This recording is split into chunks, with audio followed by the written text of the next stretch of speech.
다음으로 전도서에 대한 내용을 살펴볼 텐데요. 전도서는 짧게 헛된 인생과 참된 인생으로 제목을 달 수 있습니다. 전도서의 목적이 인간과 인생의 본질이 무엇인지를 깊이 생각하게 만들고 그 어떤 하나님 이외에 이 땅에서 솟구친 세속적인 세계관도 무익하다고 하는 것을 확정시켜주는 것이 핵심입니다. 이 땅에 속한 것이나 자신의 욕망 만족을 목적으로 삼는 인생 철학을 전도서는 헛되다고 매우 반복적으로 계속 선언합니다. 한마디로 말하면 세속적인 관점에서의 그런 개인적인 행복을 인생 최고의 선으로 삼는 견해는 너무 얄팍하면서도 중대한 어리석음에 빠지고 만다는 겁니다. 왜냐하면 하나님 자신이 그가 창조하신 우주보다도 말할 수 없이 크시고 높으시기 때문에 행복은 그냥 열심히 추구한다고 얻어지는 것이 아니라 자신의 개인적 행복만을 추구한다고 해서 이루어지는 것이 아니라 그러면 자신을 신격화하는 어리석음에 빠지기 때문에 창조주 하나님을 제외한 그 어떤 열정도 결국은 헛될 수밖에 없음을 가르칩니다.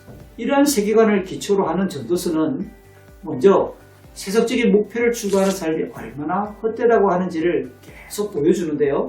하나님 자신이 모든 것의 최고 가치라고 하는 것을 인정하는 참된 세계관을 제시합니다. 그래서 하나님을 섬기는 삶이 의미 있는 참된 인생이라는 것을 강조하죠. 오직 하나님의 지혜와 선함과 진실을 표현하는 도구로서 이 세상은 참된 의미를 지닙니다. 우주의 다양한 일들 중에서 오직 하나님의 일만이 보존되며 오직 하나님만이 인간의 삶과 행동에 영속적인 가치를 부여할 수 있음을 계속해서 강조하죠. 정리하자면 때로는 너무 허무하게 보이고 불합리하게 보이는 모든 일들까지도 친히 다스리시는 하나님의 주권을 인정하며 받아들일 때 그 삶이 참되고 지혜롭다고 전도서는 말합니다. 혹시 아직도 헛된 가치관에 속고 있는 우리의 모습은 아닌지 정직하게 성찰하면서 전도서를 영적인 거울 삼아 읽었으면 좋겠습니다. 그러면 전도서 역시 누가 기록하고 언제쯤 기록했을까요? 구약성경 중에서 저자와 그 저자 연대에 대해 가장 많은 논란이 있는 성경 중에 하나가 바로 전도서입니다. 종교개혁 이전이나 그리고 유대 역사의 전통에서는 그렇게 큰 논란이 없었습니다. 탁월한 지혜를 보유한 1장 16절의 표현에 의하면 다윗의 아들 예루살렘 왕 전도자다 라고 스스로를 밝히고 있기 때문에 1장 1절에서 솔로몬 왕이다 라고 초대교회 이후 중세교회까지 종교개혁 시대까지는 거의 통일된 관점을 유지했고 유대 문헌과 유대 역사도 고유하게 이 내용은 솔로몬 왕이 전하겠다라고 보고 있습니다.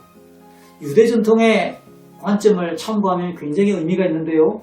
솔로몬 왕이 젊은 시절에 한 젊은이의 사랑을 그린 성경, 그게 바로 아가서입니다. 그러다가 그가 중년쯤 되었습니다.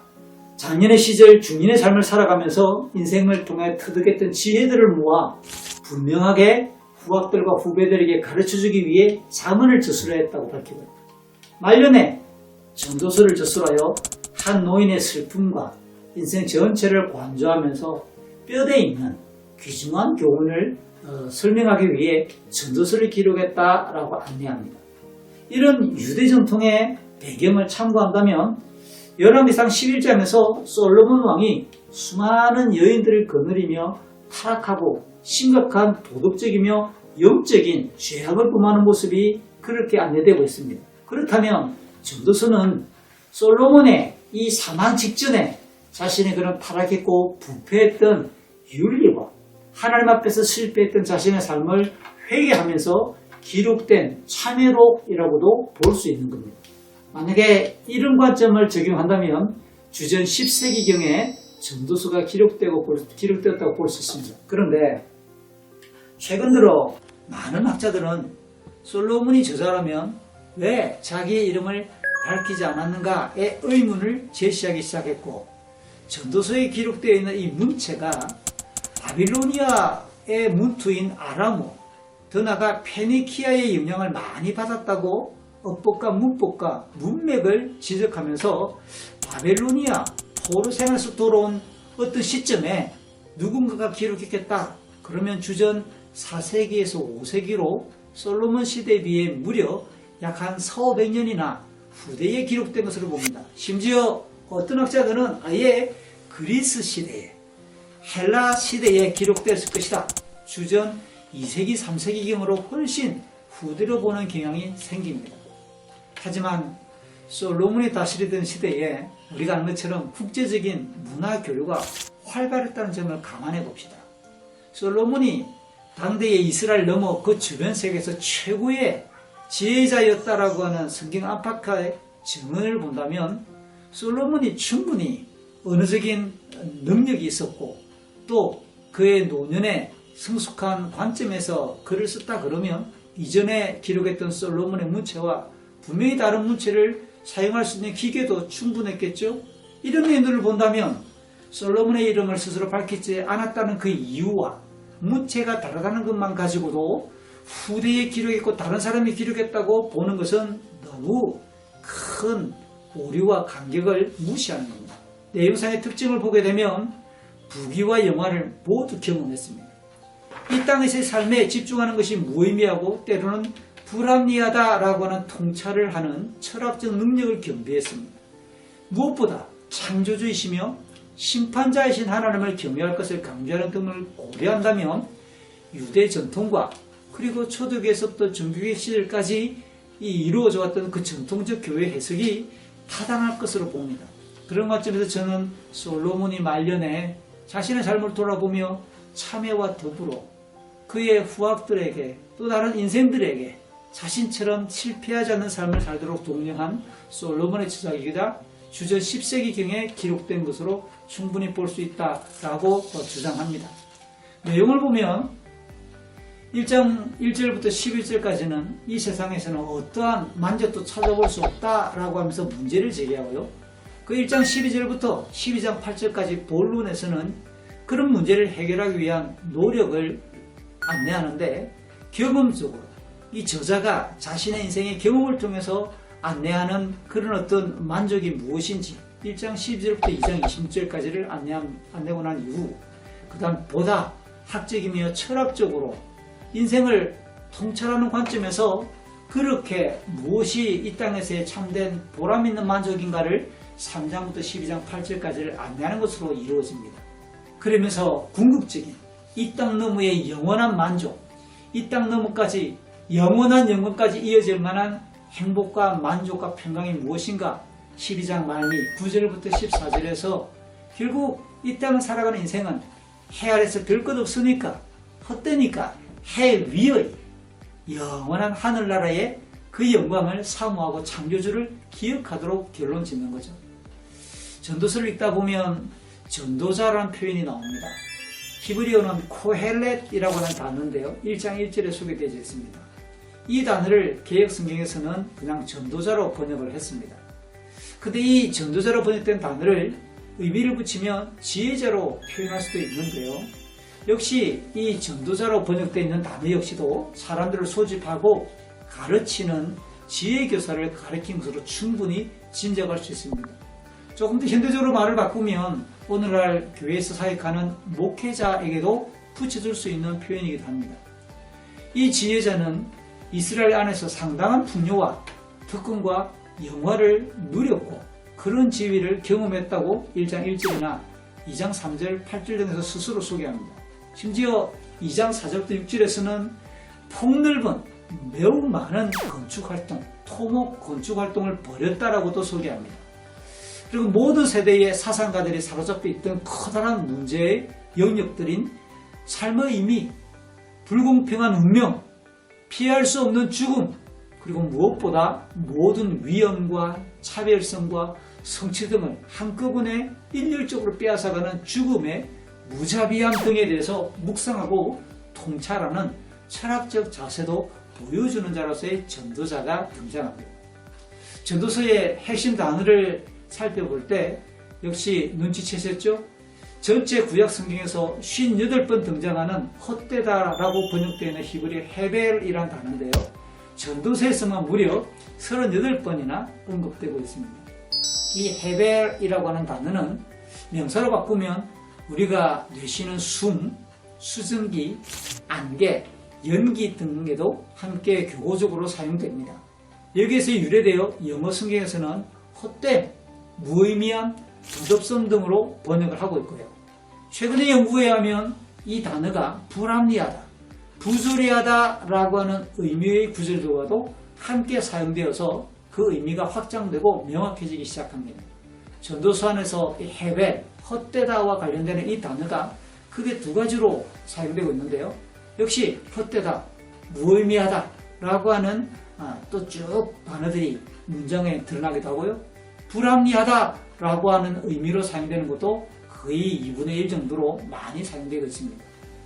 전도사가 우리에게 주는 교훈을 살펴보면요.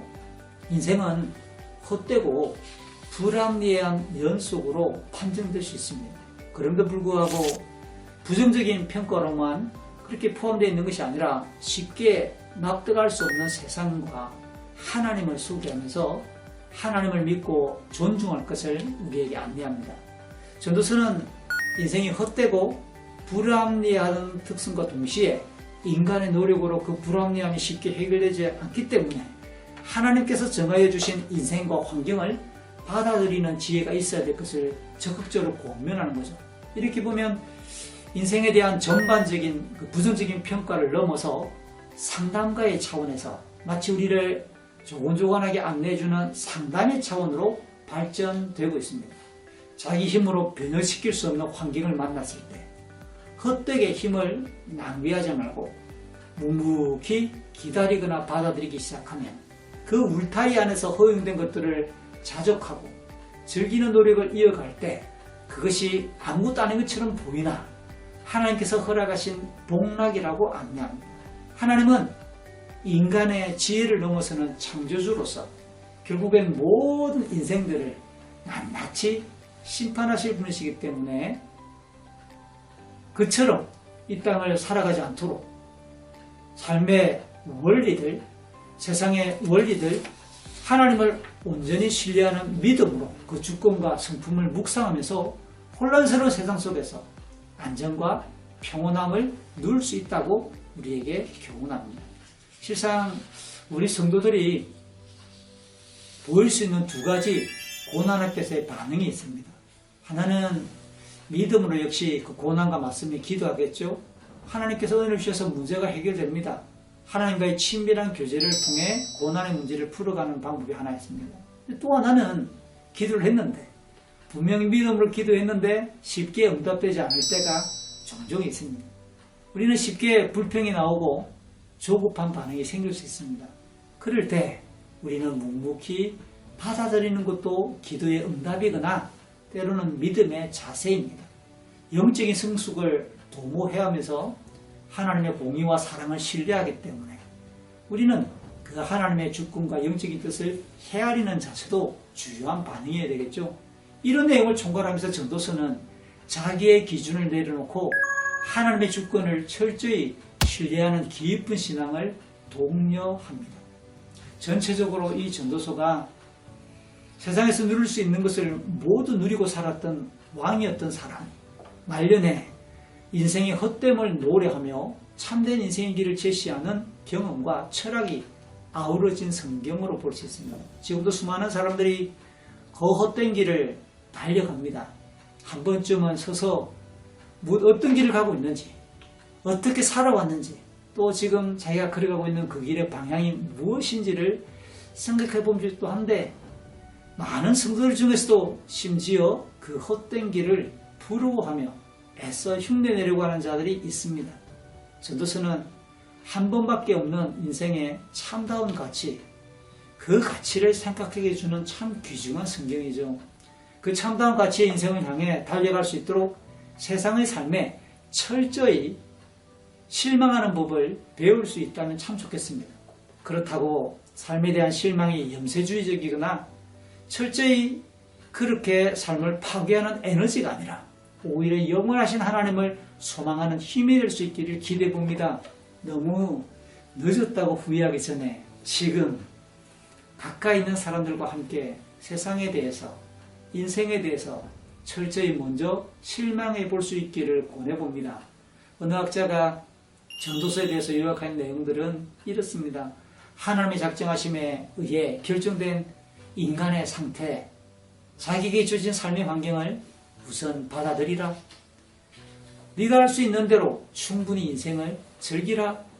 비현실적인 목표를 가지고 너 자신을 들들 복가되지 마라. 인생의 한계를 알아라.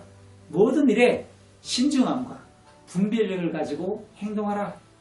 하나님과 왕 앞에서 신중하게 처신하라. 젊은 날부터 하나님을 기억하여 그를 두려워하고 그의 계명들을 지키라 라고 안내합니다.